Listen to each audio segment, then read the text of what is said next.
यो हो बहसको साथमा नेपाल टेलिकमको 4G नै पर्फेक्ट छ। नेपाल टेलिकम राष्ट्रको सञ्चार। गरिमा विकास बैंक, एक्सेस टु अल। गर्वैदेखि बलियो भूगर्भ सिमेन्ट। कामना सेवा विकास बैंक, प्रगतिको आधार कामना सेवासँगको कारोबार। Vinayak Siddha College, committed for quality education.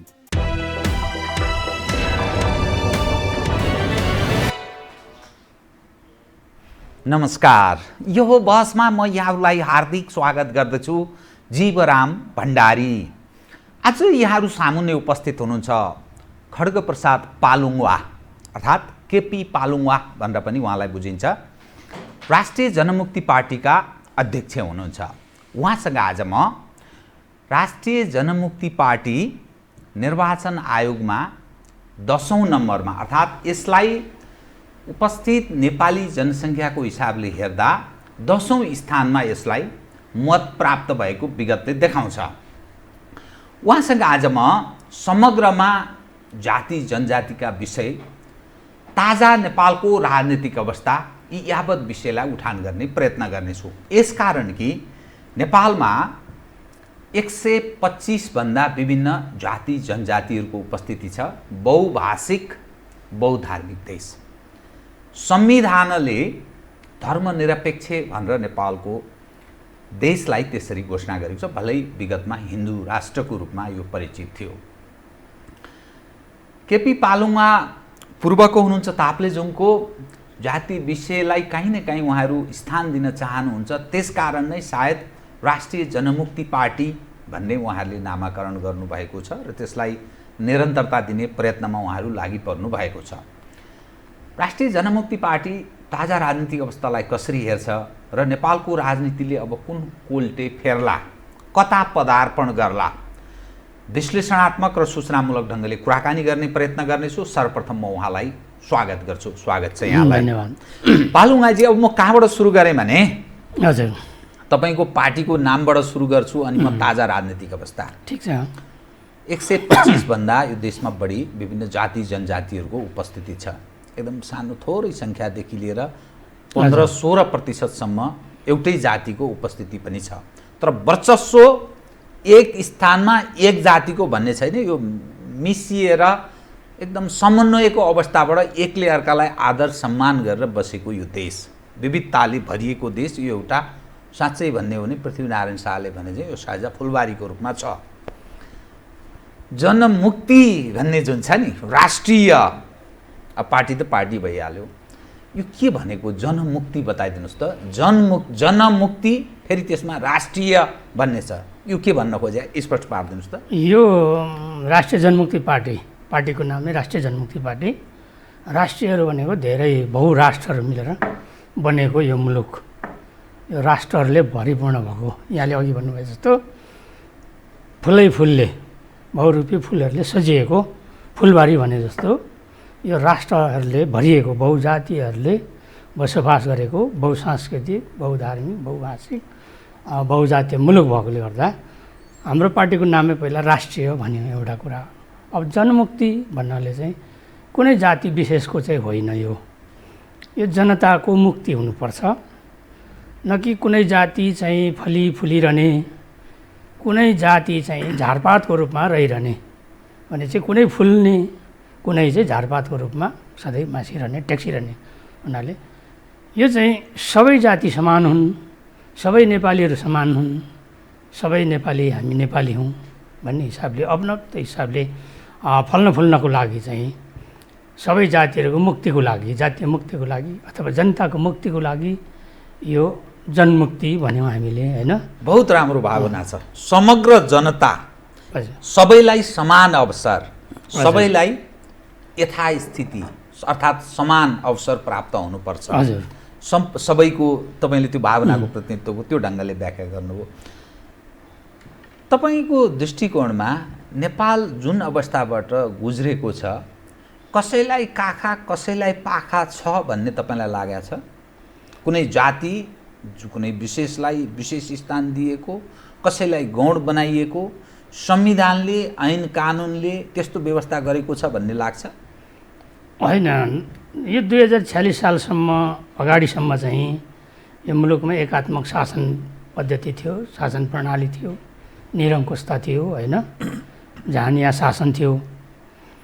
त्यसैले गर्दाखेरि जनताले मुक्ति चाहिरहेको थियो र पहिलो जनआन्दोलनले मुलुकमा बहुदलीय व्यवस्था गर्यो। 46 पछि आयो। त्यसपछि नै हामीले भन्दै आएको कुरा चाहिँ के हो भने आधुनिक नेपालको निर्माण चाहिँ भूगोलको रूपमा मात्रै भयो, तर भाषिक रूपमा, सांस्कृतिक रूपमा, जातीय हिसाबमा यो नेपाल चाहिँ एकीकरण भइसकेको छैन। त्यसैले यो मुलुकलाई चाहिँ समान विकासको लागि कुनै जातिलाई पाखा, कुनै जातिलाई काखा नगरिकन त्यो किसिमले विकास र समृद्धिमा लानको लागि चाहिँ मुलुकलाई संहितामा लानुपर्छ। यो शासन प्रणाली चाहिँ सङ्घात्मक हुनुपर्छ। जातिहरूलाई समान रूपले फल्न फुल्नको लागि जातीय जनसङ्ख्याको आधारमा समानुपातिक प्रतिनिधित्वको व्यवस्था हुनुपर्छ, न कि सबै अङ्गमा, सबै निकायमा, सबै ठाउँमा यसलाई जातीय जनसङ्ख्याको आधारमा समानुपातिक प्रतिनिधित्व हुनुपर्छ। र मुलुक चाहिँ कुनै पनि मुलुकको चाहिँ राज्यको चाहिँ धर्म हुँदैन। धर्म कसको हुन्छ भन्दाखेरि जाति समुदायको हुन्छ। त्यसले गर्दा त्यो जाति समुदायहरूले चाहिँ एउटै धर्म मात्रै मान्दैन, विभिन्न किसिमका धर्मावलम्बीहरू चाहिँ हामी नेपालमा छौँ। त्यसले गर्दा ती सबै धर्म मान्ने जातिहरूलाई चाहिँ आफ्नो धर्म मान्न पाउने स्वतन्त्रता हुनुपर्छ, मान्न पाउने अधिकार हुनुपर्छ भन्ने हिसाबले हामीले यो मुलुक चाहिँ धर्मनिरपेक्ष हुनुपर्छ भनेर हामीले वकालत गर्दै आयौँ। र त्यो जातिहरूको जनसङ्ख्या आधारमा समानुपातिक प्रतिनिधित्वको किन हामीले गऱ्यौँ भन्दाखेरि मुलुकमा चाहिँ सबै जातिहरूको विकास र समृद्धि चाहिँ एकरूपताले भएन। 46 भन्दा अगाडि चाहिँ एक भाषा, एक भेष, एक धर्म, एक संस्कृति, एक संस्कार भन्ने थियो। त्यसले चाहिँ के भयो भन्दाखेरि सबै जातिहरूलाई एक नासले फल्न फुल्न चाहिँ पाएनन्। कुनै जातिहरू समुदायहरूको चाहिँ भाषा राष्ट्रभाषा हुने, कुनै जातिको धर्म चाहिँ राष्ट्रधर्म हुने भने यो असमान भयो। त्यसले गर्दा विगत आधुनिक नेपालको निर्माणको क्रम सँगसँगै त्यो के भयो भने कुनै जाति समुदायहरू चाहिँ राज्य सत्तामा रहिरहने भयो, कुनै जाति समुदायहरू चाहिँ लोपोन्मुख अवस्थामा पुग्ने अवस्था भयो। त्यसले कसैको भाषा सकिन आँटेको, लिपि सकिन आँटेको, जबकि राष्ट्र भनेको त बहुधर्मी मुलुक भइसकेपछि त्यो धर्म, संस्कार, संस्कृति, भाषा, लिपिहरू नै राष्ट्रको सम्पत्ति हो, राष्ट्रको धरोहरहरू हो। त्यसलाई चाहिँ बचाइराख्नुपर्छ, जोगाइराख्नुपर्छ। त्यसले गर्दा राज्यबाट चाहिँ काखा र पाखाको व्यवहार असमान व्यवहार भयो र यहाँ धेरै खालका विभेदहरू भयो, धार्मिक विभेद, सांस्कृतिक विभेद, भाषिक विभेद, लिपिहरूको विभेद। त्यसले गर्दा यो अनेकन खाले विभेदहरूको अन्त्य गर्नको लागि चाहिँ अन्त्य गर्नुपर्छ। त्यसको लागि चाहिँ धर्मनिरपेक्षता हुनु पऱ्यो, जातिहरूको जनसङ्ख्याको आधारमा समानुपातिक प्रतिनिधित्व हुनु पऱ्यो र मुलुकलाई सङ्घात्मक शासन प्रणालीमा लानु पऱ्यो, न कि आफ्नो शासन, आफ्नो प्रशासन चाहिँ अब आफै गर्न पाऊँ। अब जुन अवस्थामा नेपाल पदार्पण गरेको छ नि, हजुर, संहितामा पनि गयो, धर्मनिरपेक्षतामा पनि गयो, बहुसांस्कृतिक बहुधार्मिक देश तपाईँले भन्नुभयो नि, संस्कृतिहरू विभिन्न छन्, धर्ममा आस्था राख्ने पनि मानिसहरू विभिन्न खाले छन्। जब निरपेक्ष भएपछि त्यो धर्मलाई संरक्षण गर्ने पनि तपाईँले काहीँ न काहीँ कुरा गर्नुभयो। कसले संरक्षण गर्ने? निरपेक्ष भनेको त त्यो सवालमा राज्यले काहीँ जिम्मेवारी वहन नगर्ने विषय भयो। कसरी संरक्षण हुन्छ, तपाईँले कसरी बचाउने? त्यो आफ्नोपन, अपनत्व भन्छ नि, जो आफ्नो परम्परा, मूल्य, मान्यता, कतिपय आदर्श पक्षहरू हुन्छन्। तपाईँ पालुङ्गा हुनुहुन्छ, म भण्डारी छु, म ब्राह्मण छु, तपाईँ लिम्बू हुनुहुन्छ होइन। त यो आदिवासी र अनादिवासी अथवा पछिल्लावासी यसको पनि अलग खाले विश्लेषण गर्ने स्थिति छ हाम्रो समाजमा। त कसरी संरक्षण गर्न सकिन्छ बताइदिनुहोस् त। निरपेक्ष भएपछि, निरपेक्ष भनेको त त्यो संरक्षण गर्ने भन्ने अर्थमा त हेरिँदैन। यसमा यस्तो छ, पहिलो कुरो राज्यको दायित्व हो होइन, सबैको भाषा, धर्म, संस्कृति, संस्कार र उसको पहिचान र उसको अधिकारलाई संरक्षण गर्ने कुरा पहिलो दायित्व राज्यको। मैले अलिकति बुझाएर यहाँलाई, जस्तो निरपेक्षको अर्थ कुनै दुईजना कुटाकुट काटाकाट गरिरहेछन्, खुकुरी हानाहान गरिरहेछन्, चुप लागेर बस्ने भन्ने अर्थमा निरपेक्ष भनेको त्यसको कुनै धर्म हुँदैन। जस्तो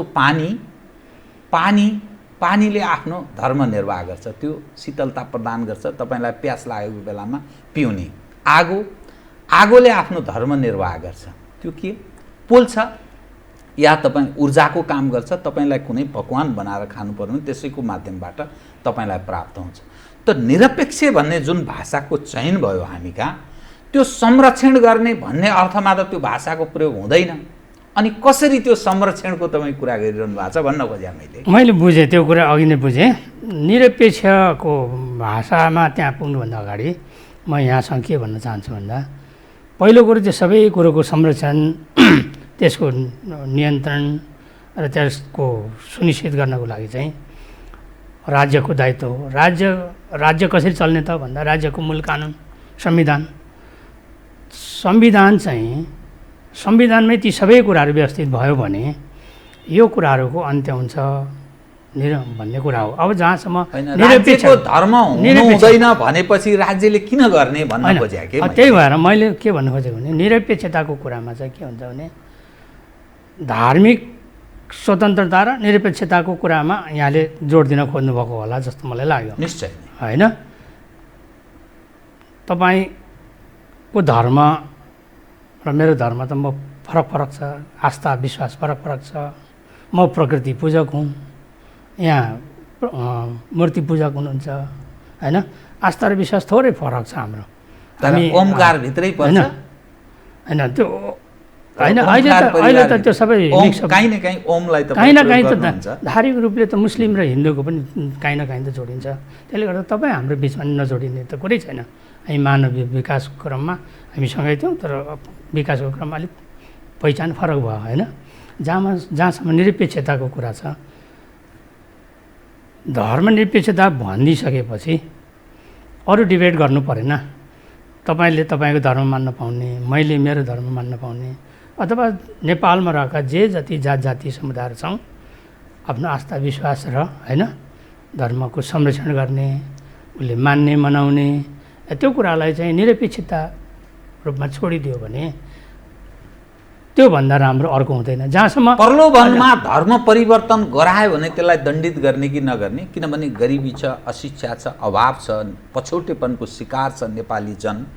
जुन अभाव छ भन्ने कुरा 60-70 लाख मानिसहरू विदेशमा गुजाराका लागि जान्छन्, चाहे लाउरे बनेर बन्दुक बोक्न जाउन्, चाहे गल्फ कन्ट्रीमा जाउन् या काहीँ न काहीँ जाउन्। त्यो अभावको एउटा कुनै न कुनै उपजको रूपमा लिनुपर्छ, सायद शासकहरूले त्यो रूपमा ग्रहण गर्नुपर्छ। त्यस्तो अवस्थामा जहाँ गरिबी हुन्छ, जहाँ अशिक्षा हुन्छ, विभिन्न कारणले पछाडि परेका मानिस छन्, चाहे त्यो लिम्बूमा होस्, चाहे त्यो ब्राह्मण क्षेत्रीमा होस्, या अरू भनिने दलितमा या मुस्लिम या क्रिस्चियनै भन्नुहोस् न। अहिले अब क्रिस्चियनका धेरै ठुलो खेलो पड्को छ। यस होलमा त्यो धर्मान्तरण अर्थात् धर्म परिवर्तन गरायो भने पनि राज्य मौन रहने कि कारबाही गर्ने।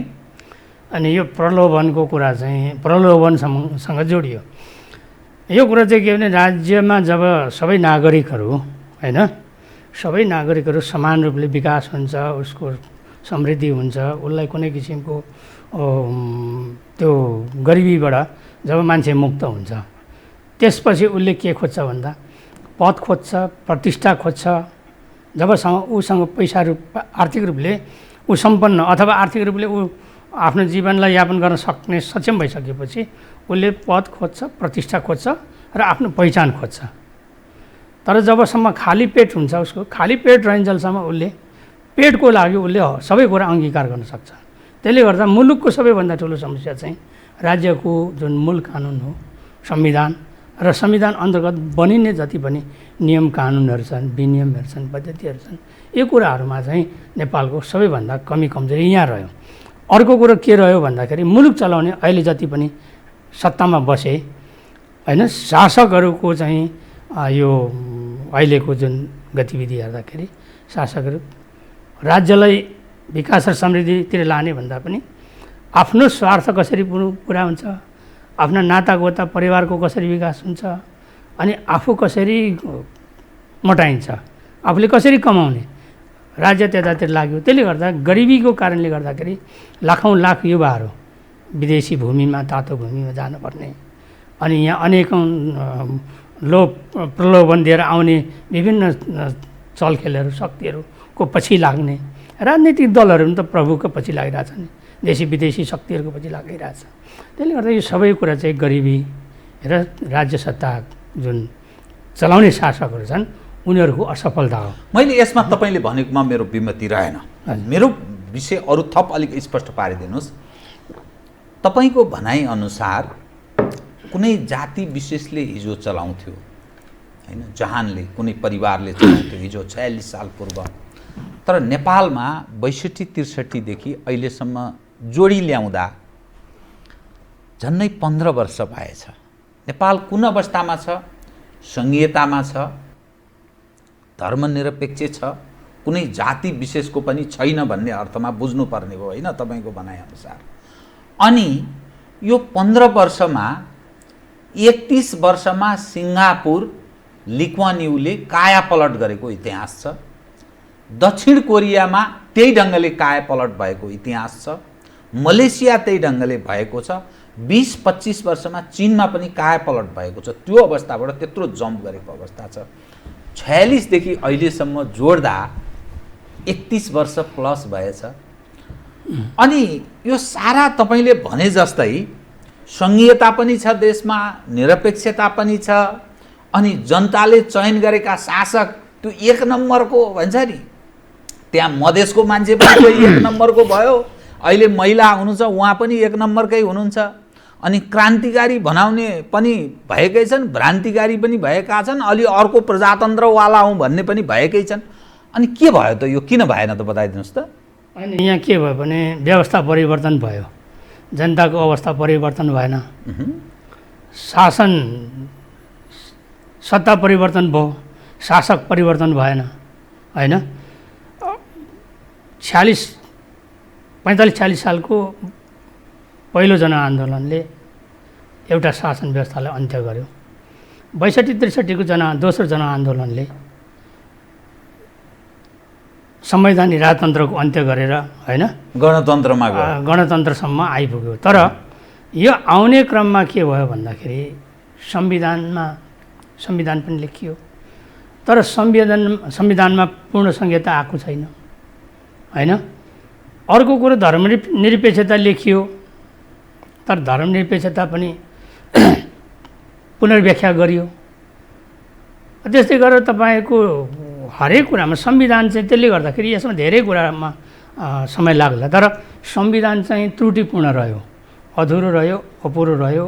यो एक किसिमको चाहिँ जनताको पक्षमा आएन। समग्रमा यो कथित अधुरो, अपुरो र त्रुटिपूर्ण संविधान आयो।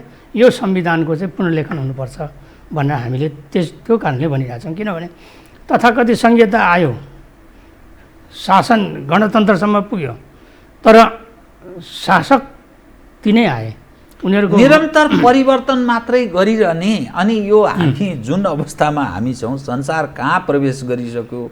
अहिले पनि मारामार पदका लागि विभिन्न प्रलोभनमा सारा नेतृत्व पङ्क्ति लडिरहने, जनता मूर्ख बनिरहने, जनतालाई मूर्ख बनाइरहने, अनि बारम्बार परिवर्तन। अनि कहिले चाहिँ हामी समृद्ध नेपालको कल्पना जो गर्छौँ नि, अथवा सुखी हुनुपर्छ नेपाली भन्नेमा त कसैको विमति रहँदैन नि। भलै यो सरकारी नारा छ, त्यो सरकारी नारालाई मानिस समृद्ध नेपाल, सुखी नेपाली भन्दा हाँसी मजाकमा उडाउँछन्। तर यो निरन्तरको यो जो लडाइँमा हामी प्रवेश गरेका छौँ, सङ्घीयता पनि छ, धर्मनिरपेक्षता पनि छ, जनताले बनाएको संविधान अब आयो पनि भनियो, अनि यत्रा 17 हजार मान्छे स्वाहा बनाएर कोही शासनमा पनि आए, फेरि विभाजित, फेरि यो, फेरि अर्को परिवर्तन। यो निरन्तरको जुन हाम्रो यथार्थ स्थिति, जो तस्विर, राजनीतिक तस्विर देखा पर्छ, तपाईँ के ठान्नुहुन्छ? यो चल्छ, गरी खान्छन्, ठेगिन्छ, यस्तै गरेर चल्छ, के अर्थ लाग्छ? अनि त्यसैले गर्दा हाम्रो कुरा चाहिँ के हो भन्दा, प्रष्ट कुरा चाहिँ के भने, शासन सत्ता परिवर्तन भयो, शासक परिवर्तन भएन, अब शासकहरू चाहिँ परिवर्तन गर्नुपर्छ। यो पुरानो फेजका भए, पञ्चायतदेखि उनीहरू निरन्तर आए। बहुदल आएपछि अहिलेसम्म एउटै जाति समुदाय र तिनै हिजोका नेताहरू चाहिँ अहिलेसम्म निरन्तर आयो।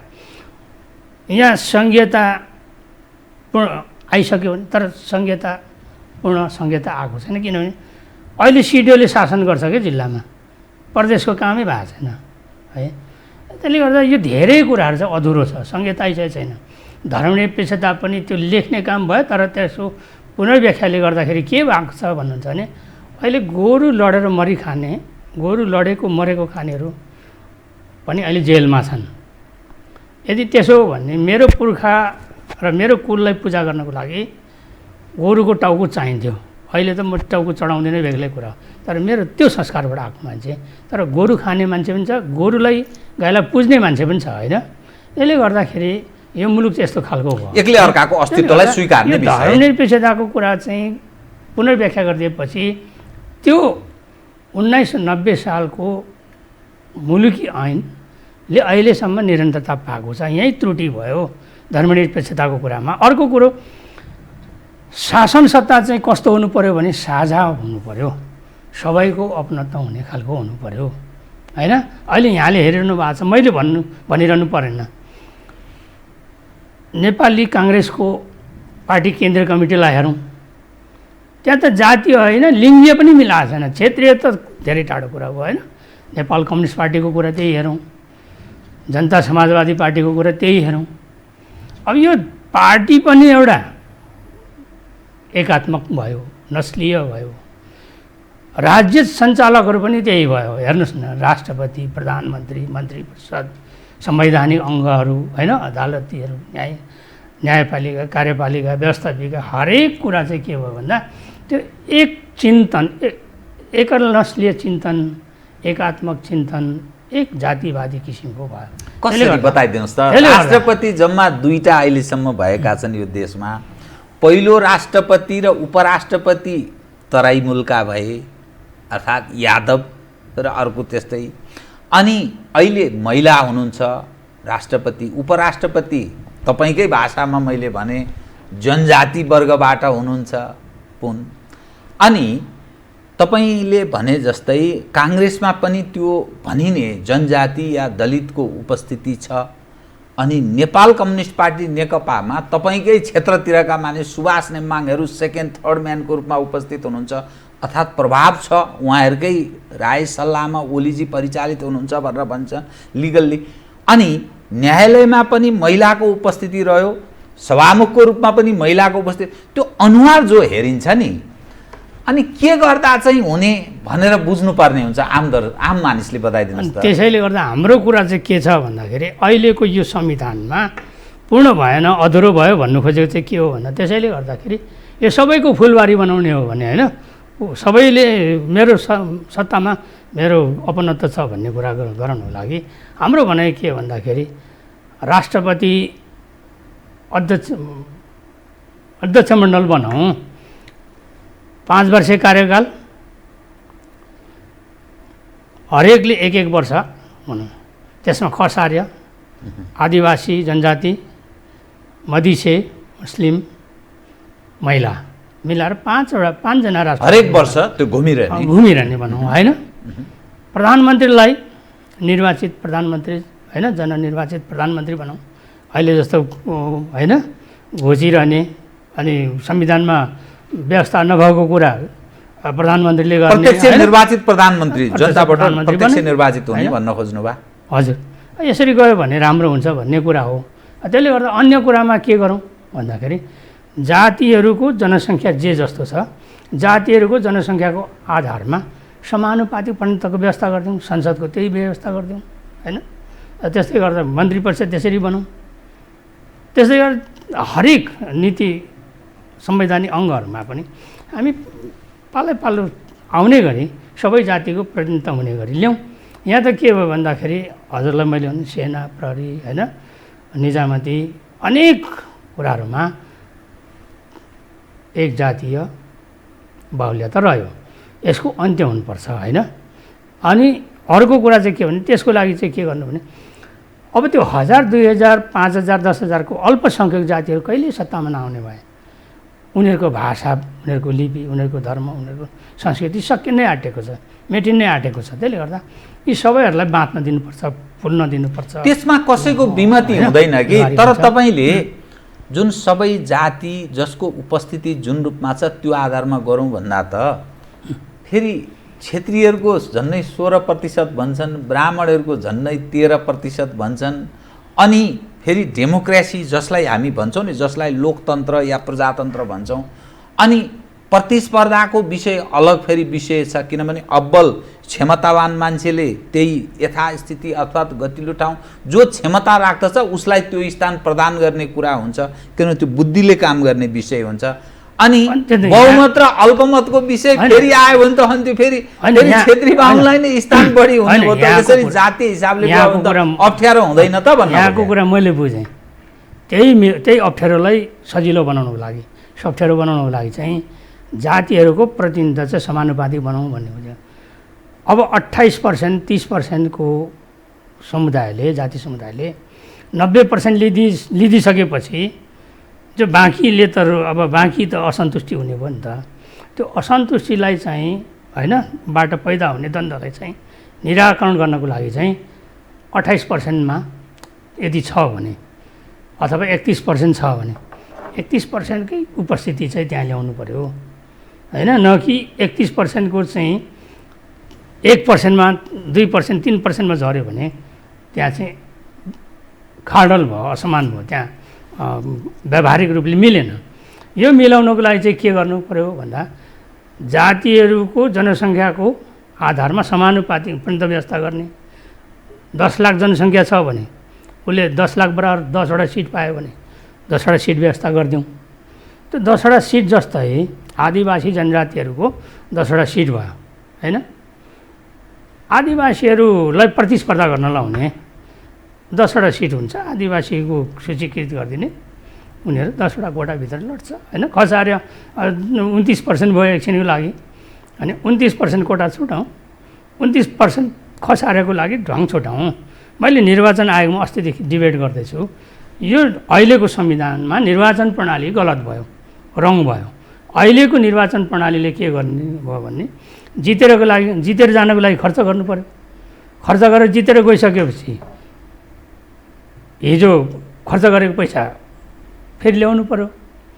भोके चप्पलमा हिँड्ने साथीहरू अहिले होइन अरबौँको महलमा छन्, त्यो त गर्नै पर्यो। त्यो चाहिँ यो निर्वाचन प्रणाली परिवर्तनले ल्याइदिएको होइन त, त्यो परिवर्तनले भोकेबाट पजेरोमा आयो। त्यसले गर्दा हाम्रो कुरा के भने यो निष्पक्ष होइन भएरै यदि निर्वाचन गर्ने र खर्चलाई कम गर्ने हो भने यो निर्वाचन प्रणाली चाहिँ चेन्ज गर्नुपर्छ। निर्वाचन प्रणाली चेन्ज गरेपछि के हुन्छ भन्दाखेरि नेपाली काङ्ग्रेसले 110, 165 उठाउने भयो। उनीहरूको कोटामा त्यो सूचीकृत गरेर उठाइदियो भने त बढी खर्च गर्नु परेन नि त। पार्टीले प्राप्त भएको मतको आधारमा 1-2-3 गरेर 165 मध्ये उनीहरूले कति प्राप्ति गर्छ त्यो अनुसार उनीहरू आउँछन्। नेकपा त्यसरी आउला, हामी त्यसरी जाउँला। त्यसो गर्दा पार्टी चुनाव लड्छ। पार्टी चुनाव लडेपछि व्यक्तिको इन्ट्रेस्ट चाहिँ त्यहाँनिर कम हुन्छ र व्यक्तिले बढी खर्च गर्नु पर्दैन भन्ने हाम्रो कुरा हो होइन। जस्तै म चाहिँ राष्ट्रिय जनमुक्ति पार्टी, मैले चाहिँ 165 स्थानमा मैले चुनाव लडाउने भएँ भने म खसार्य, आदिवासी जनजाति, दलित होइन, मधेसी, क्षेत्रीय, लिङ्गीय सबै कुरा मिलाएर मैले त्यो चुनावमा पार्टी भोट दल चुनाव लड्यो भने दलले खर्च गर्ने कुरा भयो, व्यक्तिगत रूपमा मैले खर्च गर्ने। अनि त्यो नेताको जो अध्यक्ष हुन्छ नि अथवा पार्टीको केन्द्रीय कमिटी हुन्छ त्यो निरङ्कुश हुँदैन, त्यसको सामन्ती चरित्र प्रदर्शन हुँदैन। त्यसले आफ्ना दासहरूलाई खल्तीका मान्छे मात्रै जाति जनजाति त मिलाउनु पर्यो, तर त्यसको अर्को स्वभाव, किनभने यो नेपाली चरित्र त अहिले पछिल्लो समयमा पो बडा धेरै मानिसले बुझ्न थाले। आफू हुँदा सबै चिज, अर्को हुँदा गलत भन्ने जो संस्कार विकास गर्दै गर्दै गइरहेछ नि, त्यो खालको कुसंस्कार त त्यो निरङ्कुश हुँदैन। दल तानाशाही हुन्छ। दल तानाशाही भएपछि दलका नेताहरू महातानाशाही हुन्छन्, त्यो स्वाभाविक हो यहाँको होइन जिज्ञासा। तर अहिले पनि कहाँ कम भएको छ र अहिले पनि तपाईँको होइन दलको अध्यक्ष भइसकेपछि दलको नेता भइसकेपछि होइन अहिले पनि तानासाथ भइरहेको छ। यसरी सुधार गर्न सकिन्छ भन्ने यहाँको तर त्योभन्दा अहिलेको भन्दा न्यूनीकरण चाहिँ अवश्य हुन सक्छ भन्ने यहाँको हुन विश्वास। अब म यहाँको ध्यान नि ताजा पछिल्लो राजनीतिक अवस्थालाई केन्द्रमा राखेँ है त। प्रतिनिधि सभा विघटन भएको छ। प्रतिनिधि सभा विघटनसँगै सर्वोच्च अदालतको संवैधानिक इजलासमा सुनवाई जारी छ। अनि नेपाल कम्युनिस्ट पार्टी नेकपा भित्रकै माधव प्रचण्ड पक्षहरू प्रतिनिधि सभा पुनर्स्थापनाको कुरालाई कसिएर उठाएर हिँडिरहनु भएको छ। नेपाली काङ्ग्रेस कम्युनिस्टको विभाजनबाट अलिक गचक्क परेको छ। अब त मेरा पालो आए, मेरा दिन आए, सायद ऊ त्यो दृष्टिकोण राख्दछ। त्यसकारण यो भए पनि ठिकै छ, त्यो भए पनि ठिकै छ, उसको दुवै दृष्टिकोण ठिकै छ भन्ने उसको दृष्टिकोण छ दुवै सवाल उपर। अनि समग्रमा आगामी दिनमा के होला, चुनाव होला कि नहोला, वैशाख 17 र 27 गते 78 साल चुनाव नभए के होला, सर्वोच्च अदालतले के फैसला देला, के निर्णय देला, यी यावत विषय अहिले देखा पर्छ। अनि ओलीजीको नेतृत्वमै सरकार चलाइरहने कि भोलि चुनाव नहुने स्थिति आउँदा के गर्ने, यी यावत जो विषय छ। तपाईँको पार्टी पनि जनताबाट 10औं स्थान तपाईँहरूलाई प्राप्त छ। समग्रमा कम्युनिस्ट, नेपाली काङ्ग्रेस, जनता समाजवादी पार्टी हुँदै राप्रपा अरू पनि हुँदै गर्दा तपाईँलाई 10औं स्थान प्राप्त छ। त यो स्थिति उपर तपाईँको दृष्टिकोण सुनाउ त। वास्तवमा यो नेपाल कम्युनिस्ट पार्टी नेकपाले जुन पहिलो पार्टीको रूपमा आफूलाई स्थापित गर्न सफल भएको थियो, तर त्यही अनुसार उनले चाहिँ यो मुलुकमा सरकार चलायो र त्यो सरकार चाहिँ चलाउनको लागि चाहिँ जनताले 5 वर्षको लागि मत दिएको थियो, विश्वास गरेर पठाएको थियो र यसले चाहिँ विकास र समृद्धि गर्छ भन्ने लागेको थियो जनतालाई। तर जनताको विश्वासप्रति, आस्थाप्रति, जनताले दिएको मतादेशप्रति चाहिँ नेपाल कम्युनिस्ट पार्टीले वास्तवमै दुरुपयोग गर्यो। यो नेपाल कम्युनिस्ट पार्टी नेकपाले यो सरकार 5 वर्ष चलाउनु पर्थ्यो, मिलेर चलाउनु पर्थ्यो। तर आपसी खिचातानीमा भइरहेको प्रतिनिधि सभा, पाइरहेको सत्ता विघटन गर्यो, प्रतिनिधि सभा विघटन गर्यो। यो विघटन गर्ने कुरा चाहिँ प्रधानमन्त्री केपी ओलीजीले साह्रै ठुलो गल्ती गर्नुभयो, रङ गर्नुभयो। यो चाहिँ हामी खेद व्यक्त गर्छौँ र यो नराम्रो कुरा गर्नुभयो, उहाँले गलत गर्नुभयो। अब यो गलतको उहाँहरूले सजाय पाउनुपर्छ। अब यो विघटन कि पुनर्स्थापना भन्ने सवालमा हामी के भन्छौँ भन्दाखेरि, के मान्यता राख्नु छ? हामी चाहिँ के भन्छौँ भन्दाखेरि यो विघटन अहिले तत्काल पाकेको खिचडी होइन, यो आफै पनि गरेको होइन। यो मुलुकमा देशी विदेशी शक्तिहरूको चलखेल बढ्यो। त्यसमा भन्नै पर्दा छिमेकी मुलुक भारत एउटा महाशक्ति राष्ट्र, एउटा चीन ऊ पनि महाशक्ति राष्ट्र प्रतिस्पर्धामा दौडिरहेको हो। पश्चिमा अमेरिकन, युरोपियन मुलुकहरू, जुन पश्चिमा मुलुकहरूको एउटा चाहिँ राम्रो खेल मैदान जस्तो नेपाल बनिराखेको अवस्था भन्ने हाम्रो ठहर हो। BRI भनौँ, MCC भनौँ या इन्डो पेसिफिक स्ट्राटेजी भनौँ, यो सबै स्ट्राटेजीभित्र चाहिँ हाम्रो भूमि चाहिँ एउटा क्रीडास्थल जस्तो बन्यो भन्ने हाम्रो ठम्याइ हो। त्यसले गर्दा यो विघटन तत्कालको होइन, यो बाटो पाकिएको कुरा हो र यो चाहिँ यो विघटनको पछाडिको कमान चाहिँ विदेशी शक्तिहरू छ र विशेष गरेर भारत सफल भएको छ यो कुरामा भन्ने हाम्रो कुरा हो। किनभने यो कारणले त मुलुक त अस्थिरतातिर गयो होइन, उँधोतिर लाग्यो, सङ्कट बढ्ने भयो। त्यसले गर्दा अब के हुन्छ त भन्ने कुरामा पनि विशेष गरेर मलाई लाग्छ नेकपाको अहिलेको जुन सरकार ओलीजीको सरकार छ, अहिले पछिल्लो समयमा आउँदाखेरि परराष्ट्र मन्त्रीको भारत भ्रमण फलदायी रहेन, असफल भयो। यी यावत कुराहरूले गर्दाखेरि यो अहिले पुनर्स्थापना विघटनलाई सदर गर्ने अथवा पुनर्स्थापना गर्ने कुराहरू चाहिँ अलिक अन्यलको अवस्थामा छ र यो दुईवटा पार्टीहरू बिचको जो नेकपा फुट्यो, यो फुटेको पार्टीहरूको प्रभाव र नेपाली काङ्ग्रेसको रोलमा विशेष गरेर अबको फैसला आउँछ। उनीहरूको कसको बढी प्रभाव पर्ने, त्यो प्रभावमा चाहिँ आउँछ भन्ने हामीलाई लाग्छ। र अब यसको निकास चाहिँ के हो त भन्दाखेरि हाम्रो कुरा चाहिँ के छ भन्दाखेरि अब नैतिक रूपले हरेक हिसाबले हरेक एङ्गलबाट ओलीजीलाई सत्तामा बस्न सुहाउँदैन। के गर्ने अनि उहाँले छोड्नै पर्छ। उहाँले छोडेर को आउने? अब यदि प्रतिनिधि सभाको के हुने? अब निष्पक्ष निर्वाचन हुने हो भने, गराउने हो भने र मुलुकलाई निकास दिने हो भने र विदेशी हस्तक्षेपलाई रोक्ने हो भने हाम्रो भनाइ के छ भन्दाखेरि अब चुनाव गराउनै पर्छ ढिलो चाँडो।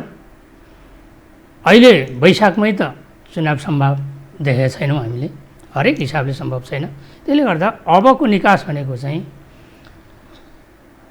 सर्वदलीय राजनीतिक सहमतिमा सर्वदलीय चुनावी सरकार बनाउनुपर्छ। र सर्वदलीय चुनावी सरकार चाहिँ कसको नेतृत्वमा बनाउने भन्दा तत्काल अर्को व्यवस्था नभइन्जेलसम्मको लागि चाहिँ जो अहिले राष्ट्रिय सभामा इलेक्टेड भएर गएका सांसदहरू छन्, राष्ट्रिय सभाको सांसद ज्येष्ठ सांसदको नेतृत्वमा अब सर्वदलीय चुनावी सरकार बनाऊँ। सर्वदलीय चुनावी सरकार बनाइसकेपछि त्यो चुनावी सरकारले अब फ्रेस म्यान्डेट लिनुपर्छ, किनभने 5 वर्षको लागि दिएर पठाएको म्यान्डेट बिचैमा त्यो आयो नि त। अब त्यसले गर्दा कुनै हालतले यदि प्रतिनिधि सभा पुनर्स्थापना भयो भने पनि आउने को त प्रचण्डजी अथवा माधवजी अथवा देउबाजी, उहाँहरूले पटक पटक दुरुपयोग गरिसक्नु भएको छ। विगतमा पनि शेरबहादुर देउबाजीले होइन संसद विघटन गरेकै हो। त्यसले गर्दा यी अब हरेक कुराले फेलियर, नेताहरूकै नेतृत्वमा फेरि सरकार बन्ने भयो। त्यसले गर्दा यो अब हुँदैन, यो चाहिँ गलत हुन्छ। अब जनताले मान्दैन। त्यसले गर्दा अब राष्ट्रिय सभाको ज्येष्ठ सांसदको नेतृत्वमा सर्वदलीय चुनावी सरकार बनाऊँ र फ्रेस म्यान्डेट आएको संसदले यो अधुरो अपुरो त्रुटिपूर्ण संविधानलाई पुनर्लेखन गरौँ र पुनर्लेखन गरेको संविधानमा के व्यवस्था गरौँ भन्दाखेरि अहिलेको संविधानमा नभएको व्यवस्था, आफूसँग अधिकार नभएकै अधिकार प्रयोग गरेर प्रधानमन्त्रीज्यूले प्रतिनिधि सभा विघटन गर्नुभयो। अब प्रतिनिधि सभा विघटन गरिसकेपछि उनलाई के कस्तो किसिमको दण्ड सजाय हुन्छ त, के हुन्छ त भन्ने समेत यो संविधानमा व्यवस्था छैन। अब के सजाय दिने त प्रधानमन्त्रीज्यूलाई, त्यो पनि संविधानमा छैन। त्यसले गर्दा यो संविधान चाहिँ त्रुटिपूर्णै रह्यो, अधुरो रह्यो, अपुरो रह्यो।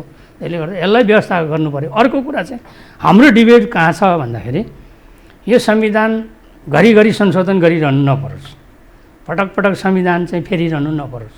त्यसले गर्दा जनताको अधिकतम प्राप्त गर्नुपर्ने अधिकारहरूलाई सुनिश्चित गर्दै होइन, पूर्ण संहिता, पूर्ण समानुपातिक र धर्मनिरपेक्ष मुलुक र सबैको पहिचानलाई समेट्ने खालको, सबैलाई सम्मान गर्ने खालको संविधान पूर्ण रूपमा बनाऊँ, न कि फेरि फेरि संशोधन गरिरहनु नपरोस्। यहाँ त संशोधन गर्ने व्यवस्थाले के भयो भन्नुहुन्छ भन्दाखेरि प्रधानमन्त्रीज्यूले चाहिँ के गर्नुभयो भन्दा संविधान पुनर्लेखन कि परिमार्जन गर्ने, संशोधन गर्ने कुरा गर्नु होइन। हाम्रो कुरा चाहिँ के हो भन्दाखेरि संशोधनको बाटोबाट चाहिँ के गलत भयो भन्दा अहिले भइरहेको संविधानमा सङ्घीय लोकतान्त्रिक गणतन्त्र नेपाल त हो नि, तर उहाँले के गरिदिनु भयो भन्दा सङ्घीय गणतन्त्र चाहिँ हटाएर नेपाल मात्रै लेखाउने भनेर उहाँ लाग्नुभयो। यसको मतलब यो सङ्केत हामीले हाम्रो आशंका के हो भन्दा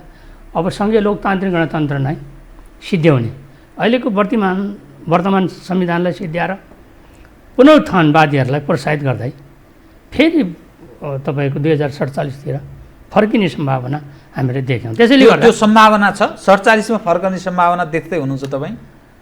होइन, अहिलेको रोडम्याप, अहिलेको नेपाली रोडम्याप भने के प्रधानमन्त्रीको रोडम्याप? अहिलेको प्रधानमन्त्रीजीको रोडम्याप नेपाली काङ्ग्रेसले पनि के भन्दैछ भन्दाखेरि अब धर्मनिरपेक्ष होइन, हिन्दू अधिराज्य होइन, संवैधानिक राजतन्त्र अथवा राजाको बारेमा चाहिँ जनमत सङ्ग्रह गरौँ होइन भन्ने लाइनमा गइसकेको अवस्था छ होइन।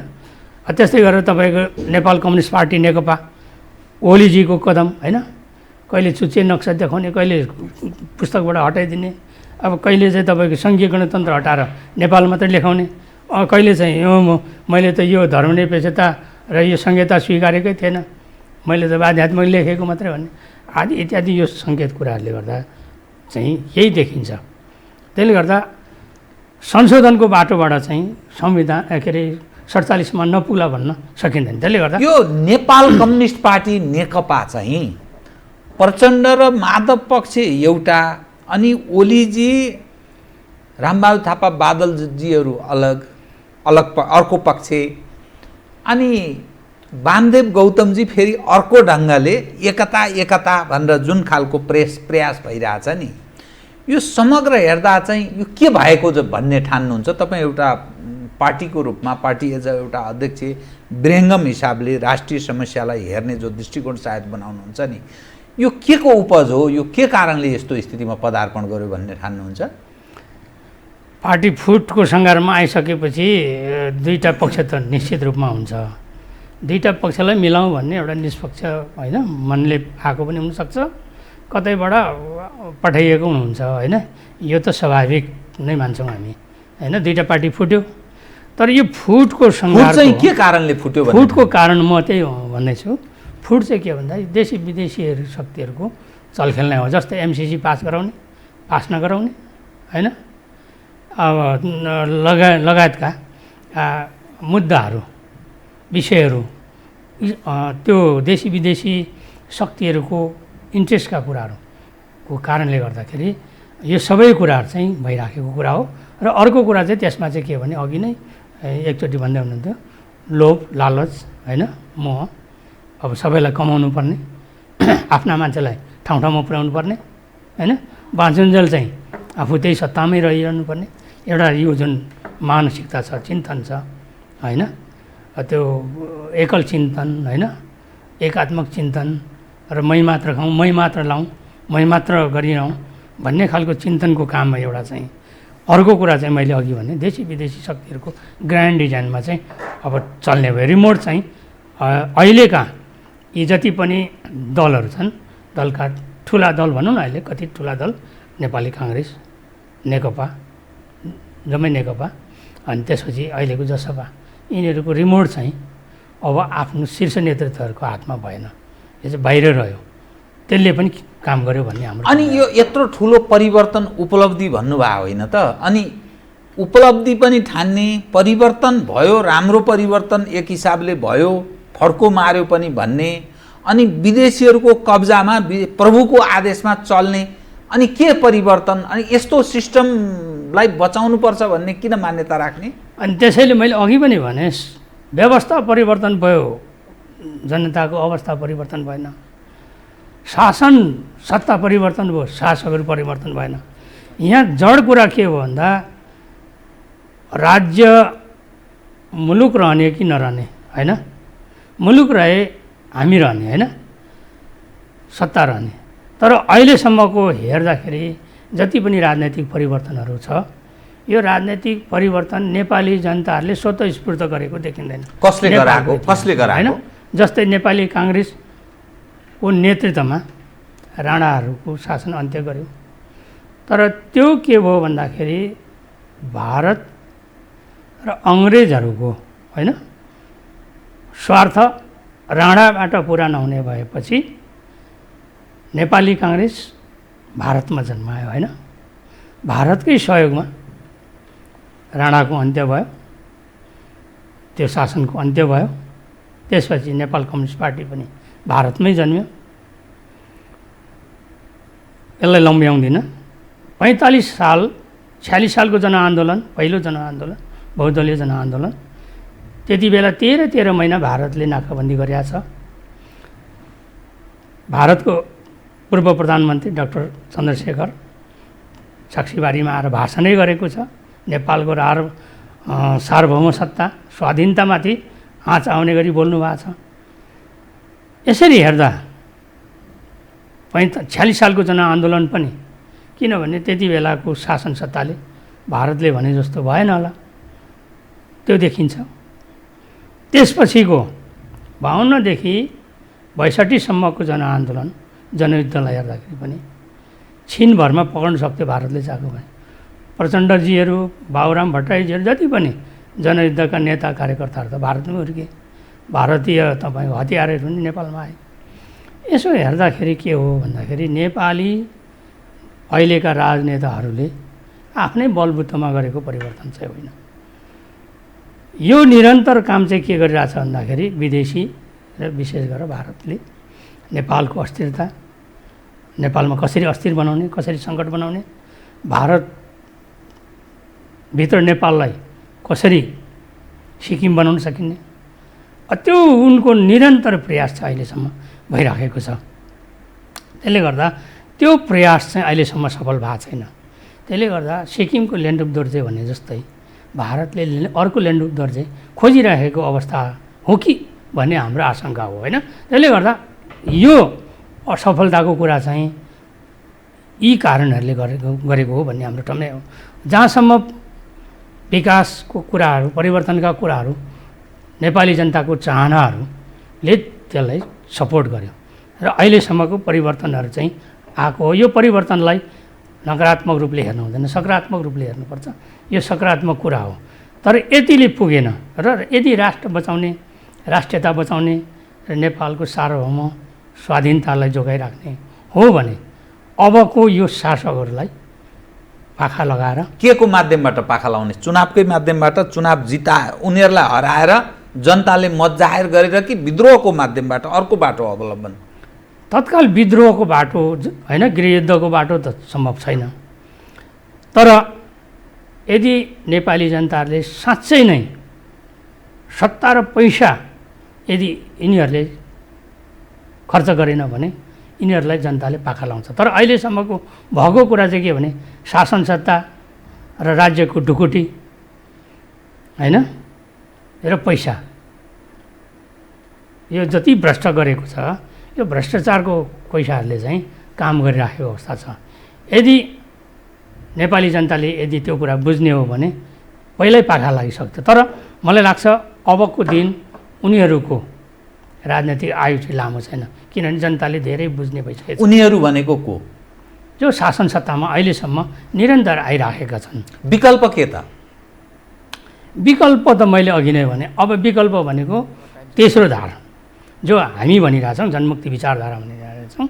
जनमुक्ति विचारधारा र वैकल्पिक शक्ति भनेको अब पहिचानवादी शक्तिहरू हुन्, पहिचान पक्षधर शक्तिहरू हुन्। त्यो शक्तिहरूको विचारमा अब बन्ने राज्य सत्ता नै त्यसको विकल्प हो।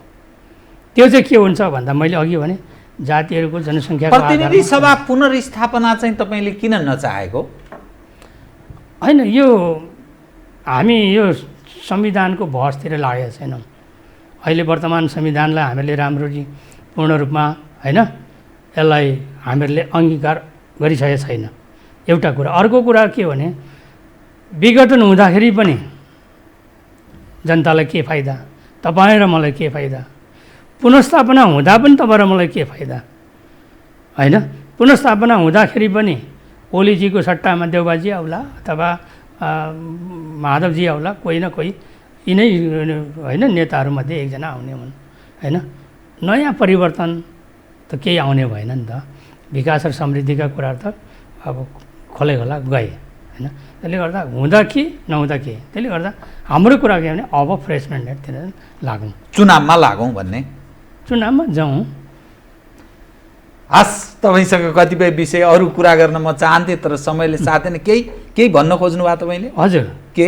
एउटा चाहिँ हाम्रो आज चाहिँ मैले यहाँलाई विशेष गरेर होइन मैले एउटा राख्न खोजेको कुरा चाहिँ के भने पार्टीको 30औं वार्षिक स्थापना दिवस चाहिँ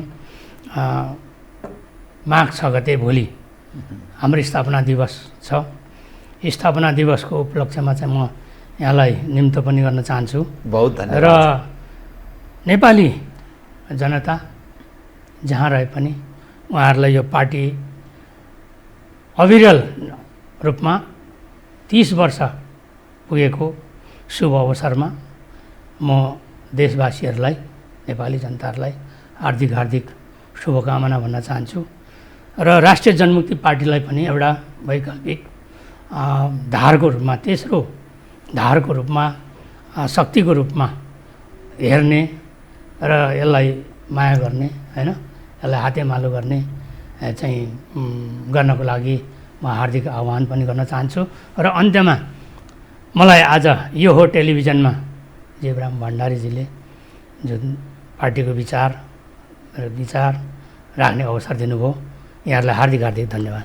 यहाँलाई हार्दिक बधाई तथा शुभकामना। पार्टी स्थापना भएको 30 वर्ष पुगेछ। यहाँको पार्टी र स्वयं यहाँको उज्जवल भविष्यको पनि म कामना गर्छु। कार्यक्रममा आइदिनु बहुत धन्यवाद छ। आदरणीय दर्शकवृन्द, उहाँ हुनुहुन्थ्यो खड्ग प्रसाद पालुङवा, राष्ट्रिय जनमुक्ति पार्टीका केन्द्रीय अध्यक्ष। समसामयिक विषयलाई केन्द्रमा राखेर गरेको कुराकानी। म सहित मेरो सम्पूर्ण युनिटलाई कार्यक्रमबाट बिदा दिनुहोस्। तर यो टेलिभिजन हेर्दै रहनुहोला। नमस्कार।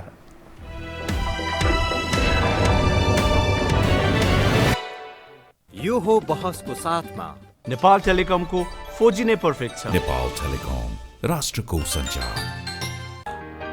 गरिमा विकास ब्याङ्क, एक्सेस टु अल। गर्वैदेखि बलियो भूगर्भ सिमेन्ट। कामना सेवा विकास बैंक, प्रगतिको आधार कामना सेवासँगको कारोबार। Vinayak Siddha College, committed for quality education.